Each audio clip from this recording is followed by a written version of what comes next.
Audio Jungle. नमस्कार, आप देख रहे हैं गदर मीडिया और मैं हूं इस वक्त आपके साथ अशोक खरब। हरियाणा के लोगों के लिए जल की लड़ाई इनेलो पिछले काफ़ी लंबे समय से लड़ रही थी, जहां अन्य सत्ताधारी पार्टियां जो हैं राजनीति करती नजर आती थी, वहीं इनेलो ने इस पर जीत दर्ज की है और पानी हासिल कर ही लिया है हरियाणा के लोगों के लिए। जिला प्रधान विजेंद्र रेड्डी इस वक्त हमारे साथ हैं। हम बात करेंगे क्या कहना चाहेंगे वो और हरियाणा के लोगों में किस तरह की खुशी गई है इस मामले को लेकर। अशोक भाई, सर्वप्रथम गदर मीडिया के सभी दर्शकों को, सभी श्रोताओं को मेरा नमस्कार। इंडियन नेशनल लोकदल पार्टी का बहुत बहुत प्यार भरा नमस्कार। देखिए, पंजाब के मुख्यमंत्री ने कहा मैं हरियाणा को पानी नहीं दूंगा और उसने नहीं दिया, रोक लिया, जबकि न वो पंजाब का पानी था, न पंजाब के पास उसका नियंत्रण था, लेकिन एक बड़ी धींगा मस्ती करके असंवैधानिक तरीके से, अन्यायपूर्ण तरीके से उस पानी को उसने रोक दिया। और जब हमारे देश की संवैधानिक संस्था बीबीएमबी ने पानी देना चाहा और वो देने के लिए वहाँ पर चल जाते हैं उसके चेयरमैन अपनी टीम के साथ, उसको भी बंधक बना करके एक बहुत ही गैर जिम्मेदाराना तरीका पंजाब गवर्नमेंट ने अपनाने का काम किया था। इसके लिए हरियाणा प्रदेश की सरकार को एक्शन लेना चाहिए था, चाहे वो कानूनी तरीके से लेती, चाहे संवैधानिक तरीके से लेती, या फिर जैसे को तैसा करके लेती। जो रवैया उनका था वही रवैया भी भारतीय जनता पार्टी के जो कार्यकर्ता हैं, भारतीय जनता पार्टी के जो नेता हैं, उनको भी इस तरह से एक मतलब दबाव सरकार के ऊपर बनाने के लिए धरने प्रदर्शन करने का काम करना चाहिए था। उन्होंने नहीं किया और हाथ पर हाथ धर करके हरियाणा प्रदेश की सरकार बैठ गई और कहने लगी हम कानून का सहारा लेंगे, हम कोर्ट में जाएंगे। मैं पूछना चाहता हूँ सरकार से, भाई SYL के ऊपर तो कोर्ट में गए थे, सुप्रीम कोर्ट भी 3 बार फैसला दे चुकी है, लेकिन आज तक भी ये लागू नहीं हुआ। उसके बाद वो सर्वदलीय बैठक बुलाते हैं सरकार, उसमें भी इंडियन नेशनल लोकदल पार्टी के प्रदेशाध्यक्ष रामपाल माजरा जी स्पष्ट रूप से घोषणा करते हैं कि आप जो भी कदम उठाओगे सख्त कदम उठाना जरूरी है और हम आपके साथ खड़े हैं। लेकिन इसके बावजूद भी हरियाणा सरकार ने कोई सख्त कदम नहीं उठाया और 30 तारीख के बाद 21 मई तक हरियाणा प्रदेश को पानी की भारी किल्लत का सामना करना पड़ा।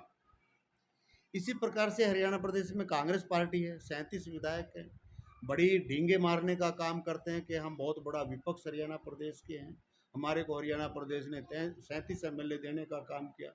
वो भी बिलों में घुसे रहे, कमरों में बैठे रहे एसी के नीचे, उन्होंने भी ज़मीन पर उतर करके किसी प्रकार का लोगों के लिए संघर्ष करने का काम नहीं किया। केवल मात्र इंडियन नेशनल लोकदल पार्टी ने न केवल पंजाब सरकार को चेताने का काम किया, बल्कि हरियाणा प्रदेश सरकार को भी चेताया कि यदि ये पानी नहीं दियागा तो इंडियन नेशनल लोकदल पार्टी सड़कों पर उतरेगी और बड़ा आंदोलन खड़ा करने का काम करेगी। इसी कड़ी में हमने सभी डिस्ट्रिक्ट हेडक्वार्टर पर धरना प्रदर्शन करके माननीय प्रधानमंत्री मोदी जी के नाम ज्ञापन सौंपने का काम किया कि हरियाणा के हक का पानी दिलवाने का काम करो। ये केंद्र रूल्ड संस्था है, उस पर पंजाब ने असंवैधानिक तरीके से कंट्रोल कर लिया है, उसको हटाने का काम करो। लेकिन वहाँ से भी कोई फैसला नहीं हुआ। जब हमारी चंडीगढ़ में 21 तारीख की मीटिंग हुई और 21 तारीख को अभय सिंह चौटाला के नेतृत्व में पार्टी ने सभी कॉर्नर पर जितने भी रास्ते पंजाब से हरियाणा की तरफ आते हैं उनके ऊपर ड्यूटियां लगा दी डिस्ट्रिक्ट वाइज, और ये तय हो गया कि अब जो है Indian National Lok Dal party Punjab के साधनों को हरियाणा प्रदेश में नहीं घुसने देगी और हम जैसे को तैसा जवाब देने का काम करेंगे। तब जाकर के सरकार में भी खलबली मची कि अब तो बड़ा आंदोलन खड़ा हो सकता है और उधर पंजाब गवर्नमेंट को भी एहसास हुआ कि इनेलो कुछ भी करने के लिए तैयार रह सकती है। तो इनेलो पार्टी के डर से पंजाब सरकार ने अपने कदम वापस खींचे और बीबीएमबी को स्वतंत्रता देने का काम किया और उन्होंने फिर पानी छोड़ने का काम किया। आज जो हरियाणा प्रदेश में 10,300 क्यूसेक पानी भाखड़ा नंगल डैम से मिल रहा है वो केवल और केवल इंडियन नेशनल लोकदल पार्टी के कारण मिलना शुरू हुआ है और इसमें इंडियन नेशनल लोकदल पार्टी की बड़ी जीत है। किसान आंदोलन में भी जो है अभय सिंह चौटाला किसान केसरी के तौर पर काफ़ी मशहूर हो गए थे और ये जीत दर्ज करके तो हरियाणा की जो जनता है वो सीधे तौर पर कह रही है कि अगर हरियाणा के हितों की लड़ाई कोई लड़ रहा है तो अभय सिंह चौटाला लड़ रहे हैं। और भाजपा के सीएम की बात करें तो वो भी मान चुके हैं कि इनेलो एक क्रांतिकारी पार्टी है, क्या कहेंगी? हाँ, बिल्कुल सभी मानते हैं। देखिए, हरियाणा का मुख्यमंत्री दिल्ली से चलता है, पंजाब का मुख्यमंत्री भी दिल्ली से चलता है। एक चलता है मनोहर लाल से, दूसरा चलता है केजरीवाल से। अगर कोई स्वतंत्र व्यक्ति है, कोई स्वतंत्र नेता है जो अपने फैसले खुद करता है, अपने फैसले खुद ले सकता है, तो वो केवल और केवल अभय सिंह चौटाला ही हैं। वो अपने फैसले ले सकते हैं, अपना निर्णय कर सकते हैं। और निस्संदेह तौर पर इंडियन नेशनल लोकदल पार्टी को भाजपा ने भी ठीक माना और कांग्रेस ने भी ठीक माना कि मुसीबत के समय में यदि कोई सामने आकर खड़ा होने वाला है तो वो इंडियन नेशनल लोकदल पार्टी ही है।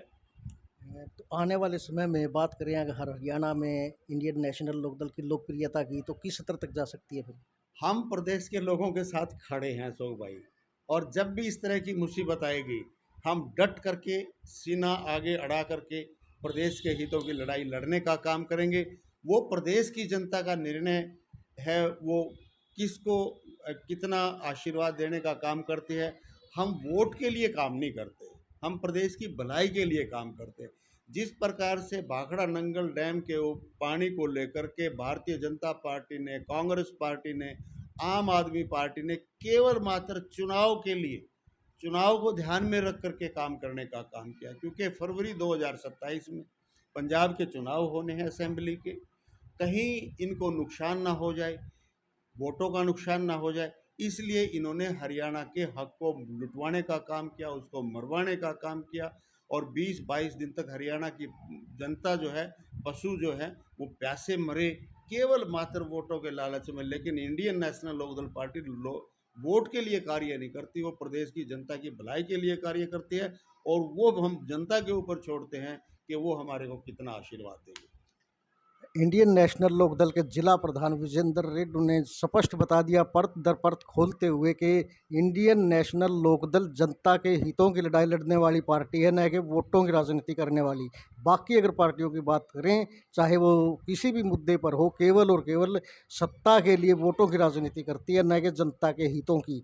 धन्यवाद, बने रहिए हमारे साथ और वीडियो कैसी लगी कमेंट करके ज़रूर बताइए। धन्यवाद विजेंद्र रेड्डी। धन्यवाद, नमस्कार।